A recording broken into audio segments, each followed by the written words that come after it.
हमारे YouTube channel पर खुश आमदीद। मैंने काफ़ी वक्त बालकोनी में सोचते हुए गुजारा। फिर मैं अपने रूम में आकर सोने लग गया। तभी मेरे दिल में एक ख्याल आया कि समीरा और इसका शौहर अपने कमरे में भी तो खेल सकते थे, फिर वो सहन में क्यों खेल रहे थे। जब मैंने ज़हन पर जोर दिया तो समझ आई, क्योंकि इसका शौहर वॉचमैन है और गेट पर नज़र रखना इसकी ड्यूटी है। वो इसलिए वहाँ खेल रहे थे कि वहाँ से गेट पर भी नज़र रखी जा सकती थी और वो अपना काम भी कर सकते थे। मैं समीरा की महारत से काफ़ी मुतासिर हुआ और सोचने लगा कि कैसे उसे अपने साथ क्रिकेट खेलने के लिए कहूँ। मेरे वालिदैन अभी भी मक्का मुकर्रमा में थे और हर दिन उसी तरह शुरू हुआ। सूरज की रोशनी मेरे कमरे में फैल रही थी, बाग़बान की नली की दूर दराज तक फैली हुई आवाज़, और एक ऐसा सुकून जो वला के हर कोने से गूंजतन दिखाई देता था। मैंने खामोशी को मौसीकी पढ़ने, यहाँ तक कि टेलीविज़न से भी भरने की कोशिश की, लेकिन इसमें से किसी ने काम नहीं किया। मैंने अपनी वालिदा की आवाज़, इसकी खाना पकाने की खुशबू, दफ्तर से अपने वालिद के फ़ोन कॉलों का तवानाई से भरी आवाज़ में जवाब देना बहुत याद किया था। सिर्फ एक ही चीज़ जिसने घर को जिंदा रखा था वो था रुखसाना की मौजूदगी। वो हमेशा चलती रहती थी, सफाई सुथराई, बंदोबस्त करना, मुनज़्ज़म करना, जैसे वो ज़िंदगी को दीवारों से ख़त्म होने से रोकने की कोशिश कर रही थी। मेरे जागने के बाद रुखसाना मुझे चाय देने आई और चाय टेबल पर रख कर सोफ़े पर बैठ गई। मैंने बातों में इससे समीरा का पूछा कि अगर इसके साथ क्रिकेट खेलनी हो तो तुम कोई मदद कर सकती हो। इसने सोचते हुए मुझे एक तरकीब समझाई और हम दोनों ने इस पर अमल करना शुरू कर दी। कुछ देर बाद रुखसाना समीरा को ये कहकर कमरे में ले आई कि अरहम साहब के जिस्म और सर में दर्द है। वो कमरे में मेरी तबीयत का पूछने आई तो मैंने कहा मेरे सर में दर्द है, थोड़ा दबा दो। वो मेरा सर दबाने लगी और रुखसाना मेरे पाँव दबाने लगी। मैंने उन दोनों को मुखातिब करके कहा, मैंने काफ़ी दिनों से क्रिकेट नहीं खेली है, मैं चाहता हूँ कि तुम दोनों मेरे साथ क्रिकेट खेलो। आप लोगों को कोई एतराज़ तो नहीं है? इससे पहले कि समीरा कुछ कहती रुखसाना ने कहा, साहब मुझे कोई एतराज़ नहीं है, आप समीरा से पूछ लें। मैंने समीरा से पूछा, समीरा आपको कोई एतराज़ नहीं है?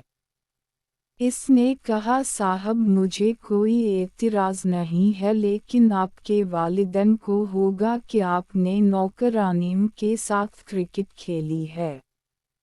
मैंने कहा, इन्हें कौन बताएगा? फिर मैंने सेब निकाल कर खाने शुरू कर दिए और रुखसाना ने केला खाना शुरू कर दी।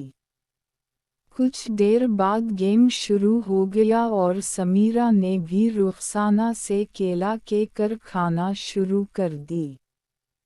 कुछ वक्त बाद समीरा खुद भी अच्छे अंदाज से खेल रही थी और रुखसाना को भी सिखा रही थी। मैं एक तजर्बेकार खिलाड़ी के साथ खेलते हुए काफ़ी इंजॉय कर रहा था। इन्होंने मुझे 2 बार आउट किया। गेम खेलने के बाद वो अपने कामों पर चली गईं और मैं दोबारा सौगी।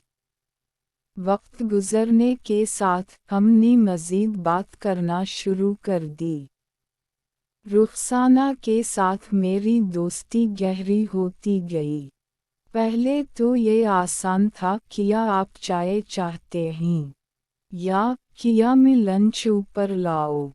लेकिन आहिस्ता आहिस्ता बातचीत में ज़्यादा इजाफा हुआ। कभी कभी वो मेरी तालीम या मेरे दोस्तों के बारे में पूछती। दूसरे औकात वो मुझे अपने गांव से छोटी छोटी कहानियाँ सुनाती थी, इसके बहन भाइयों के बारे में, मौसम गर्मा में खेतों के बारे में, टन की छत पर बारिश की आवाज़ के बारे में। इसके बोलने के तरीके के बारे में कुछ परामन था, गोया उसके अल्फाज इसकी पुरसुकून ताकत का एक टुकड़ा ले गए हैं। एक दोपहर जब मैं अपने आने वाले कॉलेज के इंटरव्यू के लिए तालीम हासिल कर रहा था, उसने मुझे चाय दी और मेरी खली नोटबुक देखी। आप बहुत ज़्यादा तालीम हासिल करते हैं, उसने मुस्कुराते हुए कहा। क्या आपका सर थकता नहीं है? मैं हंस पड़ा। कभी कभी, लेकिन मेरा अंदाज़ा है कि आगे का वाहिद रास्ता है। इसने सोच समझ कर सर हिलाया। मेरा भाई स्कूल जाने से पहले ही यही कहता था। आप खुशकिस्मत हैं कि आप पढ़ सकते हैं। इसे ज़ाया ना करें। इसके अल्फाज मेरे साथ फंस गए। अपने पुरसुकून अंदाज में उसने मुझे उन चीज़ों की याद दिला दी जो मेरे असातिज़ा कहते थे, लेकिन ज़्यादा दिल से। वक्त गुजरने के साथ वो एक पुरसुकून कंपनी बन गई जिसने घर को घर समझने में मदद की।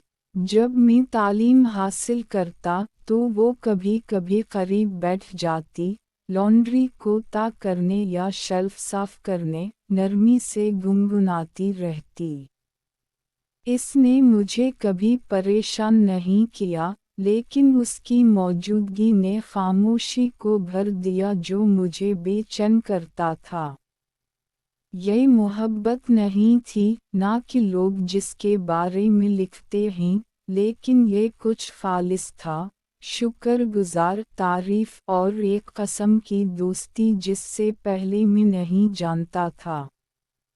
मैंने उन चीज़ों को महसूस करना शुरू किया जिनको मैंने पहले नज़रअंदाज किया था। इसने खुद को कितनी खूबसूरती से उठाया, उसे थक जाने के बावजूद भी इसके बारे में मुस्कुराने के लिए कुछ मिला, जब उसने घर को ज़्यादा कहे बगैर जिंदा महसूस किया। एक शाम, जैसे ही शहर में सूरज कम हुआ, मैंने अपनी किताबों से देखा और कहा, आप सारा दिन काम करती हैं, क्या आप कभी थक नहीं जाती? वो आहिस्ता से मुस्कुराई। काम मुझे परामन रखता है। और इसके अलावा, ये घर महफूज महसूस होता है। मुझे यहाँ आना पसंद है। वो लाइन मेरे साथ रही। ये घर के बारे में नहीं था, ये ताल्लुक़ रखने के बारे में था। और किसी ना किसी तरह इस मौसम गर्मा में, हम दोनों को इस पुरसुकून वला से ताल्लुक़ रखने का एक छोटा सा एहसास मिला। जब मेरे कॉलेज के कबूलियत का ख़त बिलाखिर आ गया, तो वो जानने वाली पहली शख्स थी। इसकी खुशी को मैंने हकीकी महसूस किया, इस कसम की खुशी जो बदले में कुछ नहीं मांगती। इस रात मैंने अपनी नोटबुक में लिखा, कभी कभी दोस्ती हंसी या मुश्तरका ख्वाबों से शुरू नहीं होती है।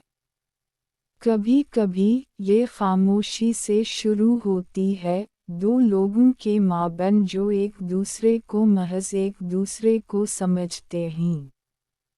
जब मैंने लाइट्स को ऑफ किया तो घर को इतना खाली महसूस नहीं किया। शायद इसकी वजह यह थी कि मैं बड़ा हो गया था। یا ہو سکتا ہے کہ پہلی بار میں نے یہ سیکھا تھا کہ مہربانی خاموشی سے بھی گرم جوشی میں بدل سکتی ہے۔ آگے جاری ہے۔ کہانی کا بقیہ حصہ جلد اپلوڈ کیا جائے گا۔ ہمارے چینل کو سبسکرائب کریں تاکہ اگلی ویڈیو آپ کو بآسانی مل سکے۔ شکریہ۔